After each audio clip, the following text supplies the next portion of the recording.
Generation 1, Hakosuka, 1969 to 1972.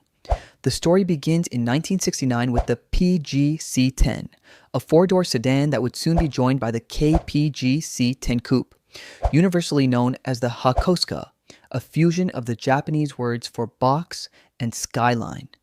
While American automakers were stuffing massive, heavy V8s into their muscle cars, Nissan took a radically different, precision-focused approach.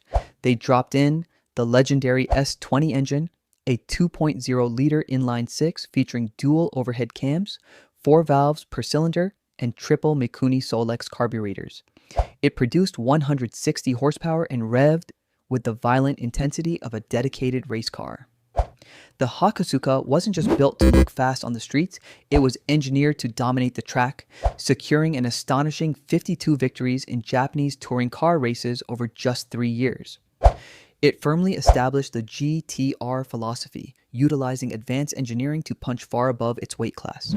Generation 2, Kenmari, 1973. Then came 1973 and the introduction of the KPG C110. Famously known as the Kenmari due to a popular Japanese advertising campaign featuring a couple named Ken and Mary. This generation introduced what would become the absolute visual signature of the GT-R DNA, the quad-round taillights.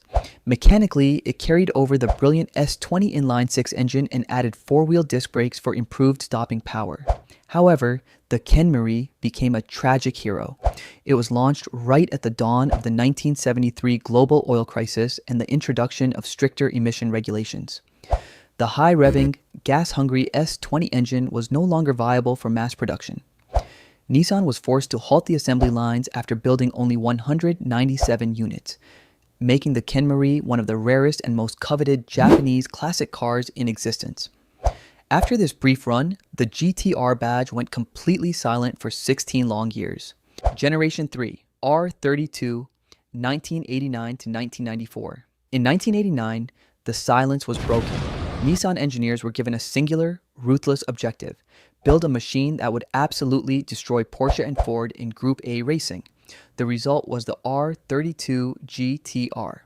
To meet Group A homologation rules, they designed an entirely new power plant from the ground up, the RB260E-TT. This 2.6-liter twin-turbocharged inline-six featured a cast-iron block so incredibly over-engineered that it could reliably handle triple its advertised 276 horsepower with basic modifications. But the engine was only half the equation. The R32's true secret weapon was the ATTESA E-TS, an active all-wheel drive system governed by a microprocessor.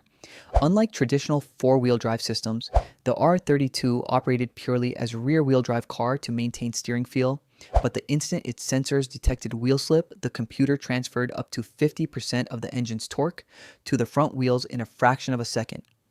The R32 entered the Japanese Touring Car Championship and won all 29 races it entered. Then in Australia, it won the Australian Touring Car Championship in 1990, 1991, and 1992, and triumphed at the Bathurst 1000 in both 1991 and 1992. Though it's worth noting that the cars that raced there were heavily modified Group A competition versions, not the standard road car.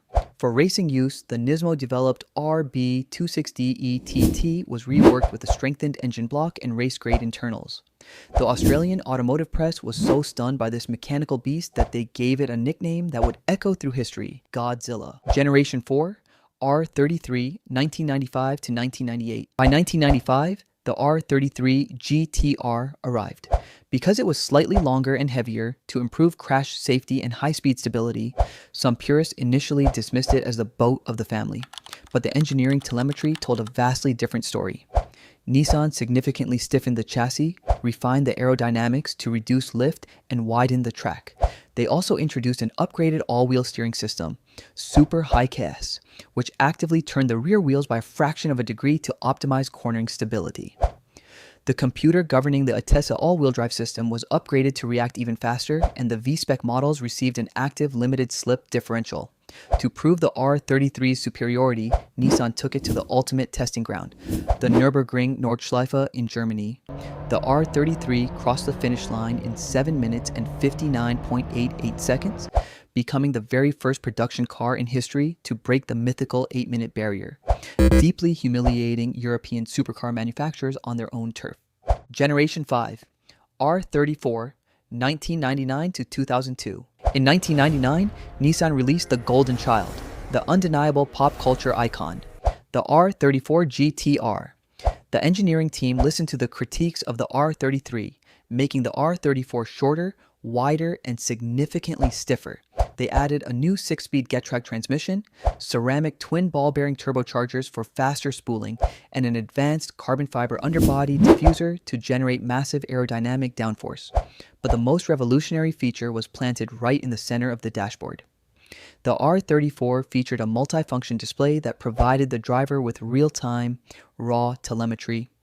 You could monitor G-forces, boost pressure, throttle position, and exhaust temperatures live on an LCD screen. It was the first time a street-legal production car offered the kind of data analysis previously reserved for fighter jets or professional race teams. The R34 cemented the GT-R's legacy, transitioning it from a pure homologation race car to a global cultural phenomenon. Generation 6, R35, 2007 to 2026. In 2007, the Skyline name was entirely dropped. The new R35 was no longer a tuned passenger coupe. It was built on a bespoke premium midship platform designed strictly to be a supercar killer. The legendary RB26 inline-6 was retired, replaced by the VR38 DETT, a 3.8-liter twin-turbocharged V6. To this day, every single VR38 engine is hand-assembled in a climate-controlled clean room in Yokohama by a select group of master craftsmen known as Takumi. To achieve the perfect weight distribution, Nissan engineers employed a radical transaxle layout. They mounted the engine in the front, but moved the dual-clutch transmission to the rear axle, connecting the two with a carbon composite driveshaft. The interior featured an advanced multifunction display designed by Polyphony Digital, the creators of the Gran Turismo video game franchise, in recognition of the role the game played in popularizing the GT-R globally.